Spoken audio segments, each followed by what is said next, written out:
नमस्कार, बहुत स्वागत है आपका स्वदेश न्यूज में। मैं हूं आपके साथ अंशुल शर्मा। बेचैन चीन और पाकिस्तान, आप देख रहे हैं देश की राजधानी दिल्ली, रूस के राष्ट्रपति व्लादिमीर पुतिन और भारतीय प्रधानमंत्री नरेंद्र मोदी की मुलाकात की गवाह बनी।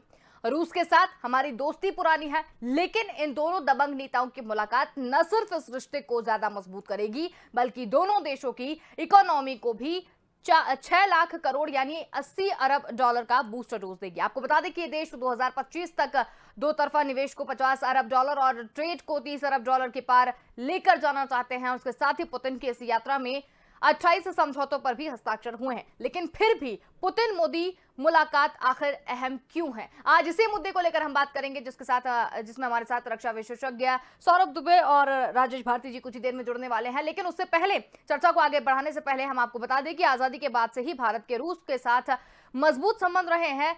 रक्षा, अंतरिक्ष, परमाणु ऊर्जा, इंडस्ट्रियल टेक्नोलॉजी और कई अन्य क्षेत्रों में भी डेवलपमेंट में रूस का अहम रोल रहा है। तो रूस हमारा पहले से ही दोस्त हमेशा से रहा है। भारत और रूस के जितने भी अभी तक संबंध रहे हैं वो काफी अच्छे रहे हैं। 1990 की अगर बात करें तो जब सोवियत संघ टूट रहा था, तब उस दौर में भारत रूस की नजदीकी और ज्यादा बढ़ी। सियासत हो या अर्थव्यवस्था हो, दोनों ही क्षेत्र में नजदीकियां रूस और भारत की बनी हैं। एक दूसरे का सपोर्ट करने के समझौते भी हुए हैं और उसके बाद से ही दोनों देशों के बीच ट्रेड में तेजी आई है। रूस लंबे समय से भारत की रक्षा जरूरत को पूरा करने वाला सबसे बड़ा सहयोगी रहा है। डिफेंस के अलावा पेट्रोलियम, फार्मा और न्यूक्लियर एनर्जी जैसे कई क्षेत्रों में देश के बीच में व्यापार होता है और मोदी के प्रधानमंत्री बनने के बाद उनकी पुतिन से कई मुलाकातें हुई हैं और हर बार कुछ समझौते हुए हैं और सहयोग पर सहमति भी बनी है। और इस दौर में भारत रूस की दोस्ती मजबूत भी हुई है। अगर बात करें 2020-2021 की, तो दोनों देश का बायलेटरल ट्रेड 8.1 अरब डॉलर रहा था और इस दौरान इंडियन एक्सपोर्ट 2.6 अरब डॉलर का रहा था, जबकि रूस से इंपोर्ट 5.48 अरब डॉलर का था। ये आंकड़े रूस स्थित भारतीय एजेंसी ने दिए हैं और रूस सरकार के आंकड़ों की बात अगर करें तो उनका भारत के साथ बायलेटरल ट्रेड 9.31 अरब डॉलर था, जिसमें इंडियन एक्सपोर्ट 3.48 अरब डॉलर और इंपोर्ट 5.43 अरब डॉलर था। तो भारत रूस की दोस्ती को नया आयाम यहां पर मिलता हुआ नजर आ रहा है। भारत रूस के बीच 28 समझौतों पर हस्ताक्षर हुए हैं। भारत रूस इकोनॉमी को 6 लाख करोड़ का बूस्ट डोज जो है वो मिलेगा। भारत के लिए खास उपहार है S-400 मिसाइल, जो कि डिफेंस सिस्टम के लिए यहां पर दी हुई है। क्रॉस बॉर्डर टेररिज्म पर भी पुतिन और मोदी की चर्चा यहां पर हुई, यानी आतंकवाद को लेकर भी उन दोनों के ऊपर काफी देर तक चर्चा होती रही। आतंकवाद को किस तरीके से खत्म करना है, आतंकवाद को लेकर किस तरीके से बात यहां पर की गई, क्योंकि अभी हाल ही में जिस तरीके से तालिबान ने अफगानिस्तान पर कब्जा कर लिया और उसके बाद जो स्थितियां बनी, उससे सभी लोग जो है वो सचेत हो गए हैं और अपने अपनी जो सैन्य सुरक्षा है उनको लेकर यहां पर बातचीत करनी शुरू कर दी है। तो मोदी और पुतिन की महामुलाकात से बेचैन चीन क्यों है, इसी पर हम बातचीत करेंगे, जिसके साथ हमारे साथ दो रक्षा विशेषज्ञ राजेश भारती जी और सौरभ दुबे हमारे साथ दोनों जुड़ गए हैं। आप दोनों का ही बहुत स्वागत है। तो सबसे पहले राजेश भारती जी, मैं आपसे ही जानना चाहूंगी कि जिस तरीके से पुतिन यहाँ पर आए और प्रधानमंत्री जी से बातचीत यहाँ पर की और उसके बाद कई समझौतों पर यहाँ पर साइन हुए हैं, लेकिन फिर भी देखा जाए तो रूस और भारत की ये जो मुलाकात है ये इतनी अहम क्यों है? ये धन्यवाद मुझे जोड़ने के लिए। देखिए, रूस भारत का अभी पुतिन एक स्टेटमेंट देके गए कि भारत पे रूस भरोसा करता है, भारत को एक महान शक्ति रूस मानता है। जी, कि खासकर जब रूस का डिसइंटीग्रेशन हुआ USSR का 1990 में, उसके बाद भारत ने जिस तरह रूस के साथ जो है दोस्ती के संबंधों को मजबूती से रूस के साथ खड़े रहकर निभाया था, तो एक रूस के साथ भारत का एक भरोसा कायम हुआ था। लेकिन पिछले कुछ दशकों से, खासकर जो है 2005 ऑनवर्ड्स, जब भारत के प्रधानमंत्री के रूप में मनमोहन सिंह ने सत्ता संभाली, तो वहां से ही भारत की विदेश नीति की प्राथमिकता में एक बदलाव आया है।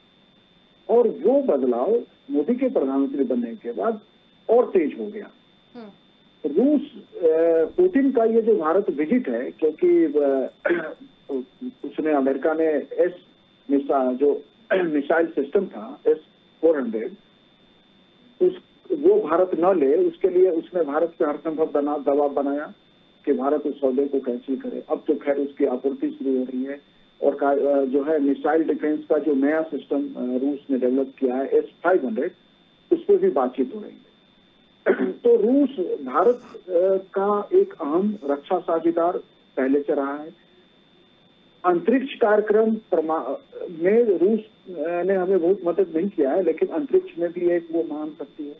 परमाणु ऊर्जा में हम दोनों जो है काफी एक दूसरे के साथ सहयोग करते रहे। तो रूस को भारत एक उभरता हुआ बाजार दिख रहा है और रूस चाहता है कि पुनः भारत उस भरोसे के साथ आगे बढ़े और प्रो अमेरिका जो भारत की विदेश नीति है उससे जो है भारत रूस के तरफ एक बैलेंस बनाए। रूस की एक दूसरी समस्या भी है क्वाड को लेके। हम जानते हैं कि क्वाड में अमेरिका, जापान, ऑस्ट्रेलिया में खासकर अमेरिका की उपस्थिति से रूस की नाराजगी है। तो वो क्वाड पे भारत की जो सहभागिता है उसको लेकर भारत ने रूस को भरोसा दिलाया है कि क्वाड जो है वो किसी देश के विरुद्ध नहीं है और वो रूस के इंटरेस्ट के विरुद्ध नहीं होगा। फिर भी रूस सशंकित है। तो पुतिन की ये प्रस्तावित ये यात्रा और जो है कुछ घंटे रुक के 6 घंटे रुक के चले गए, उसको लेके ये कहा जा रहा है कि नहीं ये मैटर नहीं करता कि वो कितने देर रुके, लेकिन वो एक मैसेज भी था भारत के प्रति, एक नाराजगी का भी मैसेज है और भारत के साथ बेहतर संबंध करने की कोशिश भी है। ये दोनों के बीच इसको देखे जाने की जरूरत है। बिल्कुल।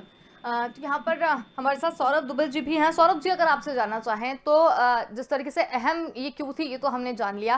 अब भारत और रूस के जो संबंध की अगर बात करें तो लगातार वो काफ़ी समय से अच्छे रहे हैं। बहुत दिनों से ये भी कहा जा रहा है कि हमेशा से रूस ने जो है वो भारत का कहीं ना कहीं साथ हमेशा से दिया है।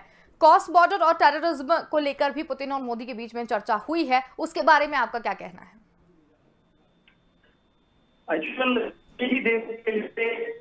बहुत अहम मुद्दा है जब किसी देश का राष्ट्राध्यक्ष किसी दूसरे देश के राष्ट्राध्यक्ष से करता है और कुछ समझौतों पर हस्ताक्षर करता है। अब ये समझौते किस तरह के हुए हैं ये गौर करने वाली बात है।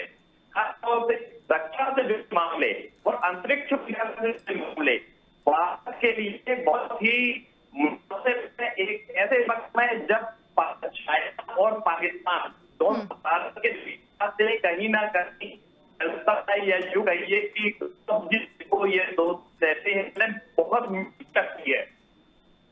भारत की अहम ये होगा कि भारत अमेरिका से अपने संबंध रखता है।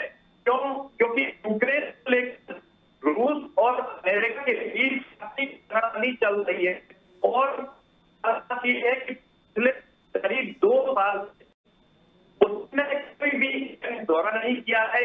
2 साल बाद उसे एक अहम दौरा करती है, वो भी इस वक्त में खासतौर से रूस के अंदर की है यूक्रेन के मसले को लेकर रूस को चेतावनी दे चुका है। अब भारत के पास में बहुत बड़ी है कि वो अमेरिका के साथ अपने संबंधों को मजबूत बनाए रखे, उसके साथ जैसे उसके साथ ही संबंध मजबूत बन रहे हैं। ये जो समझौते हैं इन समझौतों का लाभ भारत को भी मिलेगा और रूस को भी मिलेगा। रूस और भारत ऐसे रहे हैं जो समय से एक जोड़ी के आगे बढ़ते रहे हैं। संयुक्त युद्धाभ्यास दोनों की सेनाएं लगातार चलती रही है तो दुनिया और बार बार संदेश देती रही है आतंकवाद के खिलाफ दोनों देश।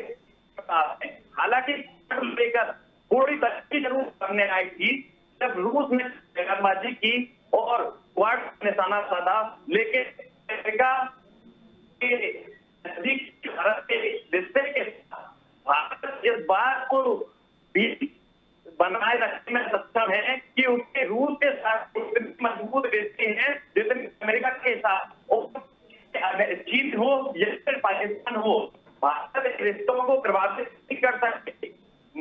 समय की ये मांग कि सभी देश भारत के विदेश नीति को अपनाएं और के साथ दुनिया को शांति का संदेश हजारों करोड़ अलग है, तो अपनी देश की रक्षा के लिए, अपनी देश सर्वभौमता की रक्षा के लिए, अपनी स्वतंत्रता की रक्षा के लिए किया जा सकता है, लेकिन उसकी एक सीमा है, उसकी भी एक मर्यादा है। आगे दुनिया को शांति बढ़ाने के लिए भारत विदेश नीति कार्य है।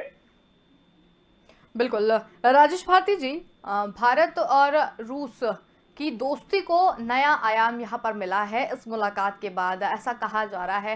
वाकई में इसके पीछे क्या वजह है, क्या ये सही है? इसलिए कि रूस से बाहर पहली बार AK-203 का उत्पादन, जो अमेठी में कहा जा रहा है कि 7.5 लाख AK-203 का उत्पादन होगा। रूस यह तकनीक दुनिया में पहली बार रूस के बाहर देने जा रहा है। तो ये रूस की तरफ से ये माना जा रहा है कि रूस ने गर्मजोशी के साथ भारत के साथ जो संबंधों में एक धूल पड़ गई है या संबंधों में जो ताजगी की कमी है, उसे रूस बहाल करने की कोशिश कर रहा है, क्योंकि रूस को भी भारत के उभरता हुआ बाजार, खासकर जो इंडस्ट्रियल जो हमारा टेक्नोलॉजी है उसमें, फार्मा में, क्योंकि भारत और रूस के संबंध अभी तक मुख्य रूप से रक्षा क्षेत्रों के आसपास ही घूमता रहा है कि हम रक्षा मामलों में रूस पे एक डिपेंडेंसी रखते हैं। लेकिन अर्थव्यवस्था के आज दूसरे क्षेत्र, क्योंकि भारत आज एक इंडस्ट्रियल शक्ति के रूप में डेवलप हो रहा है, इंडस्ट्रियल पावर बढ़ रहा है दुनिया का, तो वहां भी फार्मा इंडस्ट्री में भी वो हमारे लिए बेहतर सहयोगी हो सकता है या हम उसके लिए सहयोगी हो सकते हैं। वो अंतरिक्ष में, परमाणु ऊर्जा में भारत जो है ऊर्जा के मामलों में तेजी से आगे बढ़ रहा है। ठीक है कि अब हमने ऊर्जा में मुख्य रूप से अब हम जो है कन्वेंशनल के बजाय non conventional source of energy पे भारत फोकस कर रहा है। फिर भी जो है भारत के लिए ऐसे जो क्षेत्र हैं, उन क्षेत्रों में रूस ने जो दोस्ती का हाथ बढ़ाया है, उसका उद्देश्य ये है कि भारत और रूस का व्यापार आज मुश्किल से 9.3 बिलियन डॉलर के आसपास है। उसमें भारत का निर्यात जो है 3.48 बिलियन डॉलर के आसपास है, और भारत में रूस से जो आयात है वो 5.83 बिलियन डॉलर के आसपास है।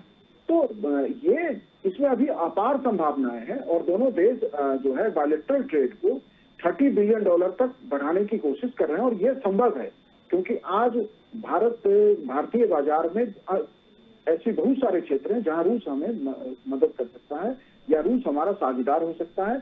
हम उसके लिए बाजार बन सकते हैं, हम उससे तकनीक ले सकते हैं, और कुछ क्षेत्रों में हम भी रूस की मदद कर सकते हैं। तो ये एक जो है ये कोशिश है, लेकिन उसके लिए रूस से हम केवल देखिए, कभी भी दो लोगों के बीच का व्यापार हो और दो देशों के बीच का व्यापार हो, कुछ मुख्य बातें दोनों में कॉमन होती है। दो लोगों के व्यापार में भी एक केवल लाभ लेता रहे, ये संभव नहीं है।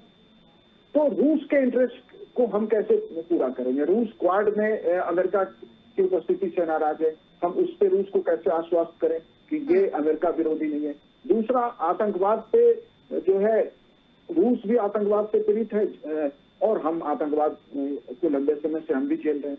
तो यहाँ हम कैसे एक दूसरे के साथ मजबूती से खड़ा हो सकते हैं? और ये भारत और रूस की ये नजदीकी अफगानिस्तान समस्या के लिए भी एक समाधान निकाल सकता है, और अफगानिस्तान में भारत की भूमिका पुनः जो है सक्रिय हो सकती है और एक महत्वपूर्ण भूमिका हो सकती है। अंतर्राष्ट्रीय बिरादरी भी हमारी इस भूमिका को स्वीकार करेगी। बिल्कुल राजेश जी, भारत के लिए एक खास उपहार है S-400 मिसाइल डिफेंस सिस्टम, तो इसके पीछे की क्या वजह है, इस पर आप क्या कहना चाहेंगे? जो एयर टू एयर जो मिसाइल डिफेंस सिस्टम है, क्योंकि जब आपके वातावरण में कोई भी सुपरसोनिक या कोई परमाणु अटैक या किसी तरह का मिसाइल आ गया, तो वातावरण को उसके नुकसान से नहीं बचाया जाता।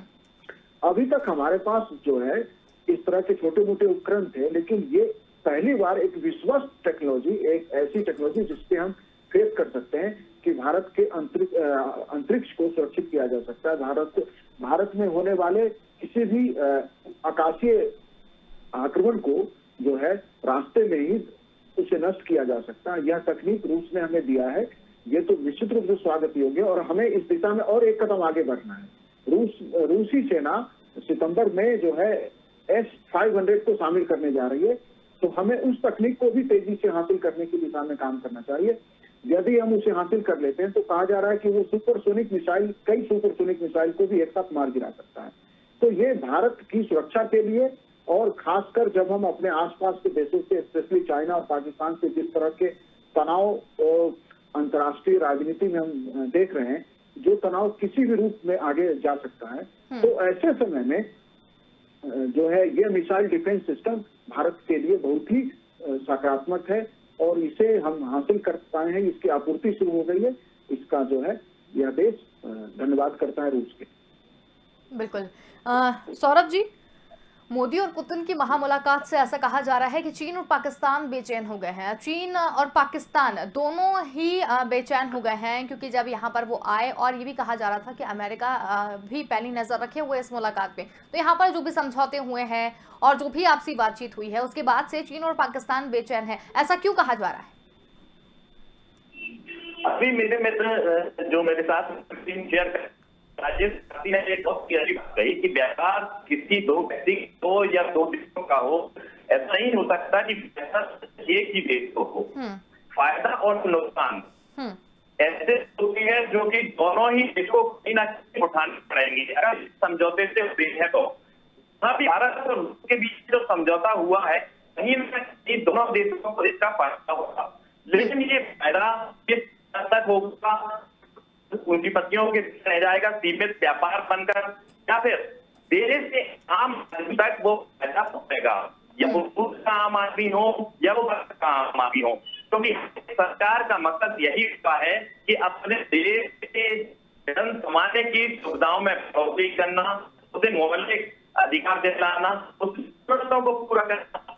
अब पाकिस्तान इस मामले में असमर्थ है, क्योंकि पाकिस्तान अपने देश के आम नागरिकों की मौलिक जरूरतों को पूरा नहीं कर पाता। इस भारत की तरफ देखता है और भारत को लेकर कोई ना कोई शिकवा रहता है, ताकि लोगों का ध्यान भ्रमित कर सके, तो आवाम ये महसूस न हो कि किन परिस्थितियों में चिंता है।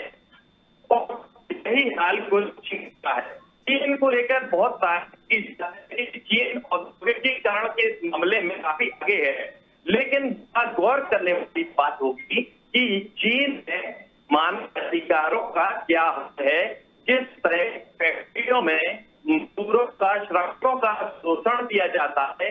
यहाँ तक उन्हें वॉशरूम जाने के लिए भी एक निर्धारित समय, निर्धारित अवधि दी गई है। वहां काफी सारी बंदिशें हैं। तो दोनों ही देश ऐसे देश हैं तो अब यहाँ की आवाम का कार्य नहीं करने वाले, वहां की हुकूमत अपनी यहाँ की आवाम का कोई भला नहीं करने वाली, और दोनों ही हुकूमतें गाहे बगाहे इसी कारण भारत को लेकर रहती है। भारत तो अपना एक दुनिया देश के तौर प्रसारित करती है। अब ये जो तत्काल में समझौते हुए हैं, इन समझौते से मायने गहरे हैं भारत के लिए और रूस के लिए, लेकिन इनका पाकिस्तान चीन दोनों देशों से कोई लेना देना नहीं, लेकिन दोनों ही देश की हुकूमत इससे बहुत ही ज्यादा इस तरह से प्रचारित होने वाले हैं कि मानो भारत के खिलाफ कोई बड़ी तैयारी कर रहा है। बिल्कुल बिल्कुल बिल्कुल। तो राजेश जी, अगर आपसे बात करें तो अफगानिस्तान और कई अहम मुद्दों पर भी चर्चा हुई है। अफगानिस्तान ने जिस तरीके से यहाँ पर कब्जा कर लिया था, और उसके बाद भी जो उसके कई मुद्दों पर चर्चा हुई है, जिसमें आतंकवाद भी शामिल है और भी इससे जुड़े हुए कई मुद्दे हैं, क्योंकि भारत ने एक बड़ा हिस्सा जो है वहां पर इन्वेस्ट किया हुआ है, उसको लेकर भी कुछ बातचीत यहाँ पर हुई है। तो इस बारे में क्या जानकारी? रूस अफगानिस्तान में सक्रिय भूमिका में रहा 79 से लेकर लगभग 89 तक, और रूस ने अफगानिस्तान से एक तरह से हार के वापसी की है। तो रूस का एक जो है उसकी अंतर्राष्ट्रीय राजनीति पे एक दाग है। अफगानिस्तान में उसका पराजय, ये अलग बात है कि अफगानिस्तान में अमेरिका को भी उसी रूप में वापस जाना पड़ा, लेकिन ये बात अमेरिका के ऊपर लागू होता है। अफगानिस्तान में जिस तरह रूस को मुंह की खानी पड़ी है, और वो ऐसे में यदि रूस को लगता है कि यदि भारत के साथ वो बेहतर और मजबूत संबंध में जाए तो शायद अफगानिस्तान में जो उसका खोया हुआ गौरव है वो फिर से पा सकता है। तो अफगानिस्तान के मुद्दे पे, और ये दूसरी बात कि अफगानिस्तान से होने वाला आतंकवाद, वहाँ मादक पदार्थों का जो है, ये दोनों समस्याएं रूस को भी और भारत को भी दुखी करती है। मादक पदार्थों की तस्करी भारत के लिए भी एक बड़ी समस्या है। आतंकवाद जिस तरह से भारत में बाहर के देशों से आता है वो हमारे यहाँ समस्या है, और रूस के अंदर भी ये समस्या है। तो रूस में चेचन्या में और उसके आसपास के रीजन्स में रूस ऑलरेडी इस समस्या को झेल रहा है। कभी कभी मॉस्को तक में अटैक के मामले सामने आते हैं। तो अफगानिस्तान में यदि शांति बहाली होती है तो वो हमारे देश के लिए भी बेहतर है, और हम पाकिस्तान के ऊपर जो दबाव है अभी कम हो गया। अफगानिस्तान में जैसे आप देखिए कि तालिबान की सत्ता आई है, पाकिस्तान जो है थोड़ा हल्का महसूस कर रहा है अंतर्राष्ट्रीय राजनीति में, या बेहतर स्थिति में महसूस कर रहा है। तो यदि हम पाकिस्तान में फिर से दबाव बनाना चाहते हैं, पाकिस्तान को फिर से जो है अपने प्रेशर में लाना चाहते हैं, तो अफगानिस्तान में रूस के साथ मजबूत संबंध और अफगानिस्तान में रूस की सक्रिय भागीदारी जितनी अधिक होगी वह भारत के हित में रहेगा। अब रूस के हित में तो है, क्योंकि अंतर्राष्ट्रीय राजनीति में मैं बार बार ही बात करता हूँ कि जब तक दोनों का हित नहीं पूरा होगा आप जुड़ेंगे नहीं एक देश दूसरे। बिल्कुल सौरभ जी, 2+2 पर भी भारत और रूस की चर्चा हुई है। 2+2 को लेकर भी कई तरह की बातचीत है जो निकलकर सामने आई थी, कि कैसी बातचीत जो है वो निकलकर सामने आ पाई है? उसके बीच में कोई मसले कई सारे हैं। अभी मैंने कुछ मसलों पर बातचीत हो रही है और कुछ मसले अभी बाकी है, बातचीत होना बाकी है। जैसे तालिबान का मसला ही ले लें, अफगानिस्तान का मसला ले लें। शुरू के दौर में हमने कहा है कि भारत की और रूस की राय तालिबान पर भिन्न है, और यूक्रेन जैसी जो जटिल समस्या दुनिया के सामने है वहां पर भी दोनों की राय में किस तरह की समानता होती है या होती है, ये भी देखने वाली बात कि अंतर्राष्ट्रीय परिदृश्य लगातार बदल रहा है। दुनिया के विभिन्न देश विभिन्न मंचों से रख रहे हैं। भारत जैसे मजबूत देश के लिए जो कि लगातार मजबूत होता जा रहा है, कुछ भी कहना बहुत जल्दबाजी होगी, क्योंकि भारत हर कदम को फूंक कर रखता है। आपने देखा होगा तालिबान को मनाने का कबला अभी भारत ने किसी भी प्रकार की कोई जल्दबाजी नहीं की। हालांकि पाकिस्तान जैसे देश जल्दबाजी बहुत कुछ बयानबाजी कर रहे हैं, लेकिन भारत के लिए अहम बात यह है कि हल्के में कभी भी बयानबाजी नहीं करा, भले ही सरकार किसी भी पार्टी को ना हो।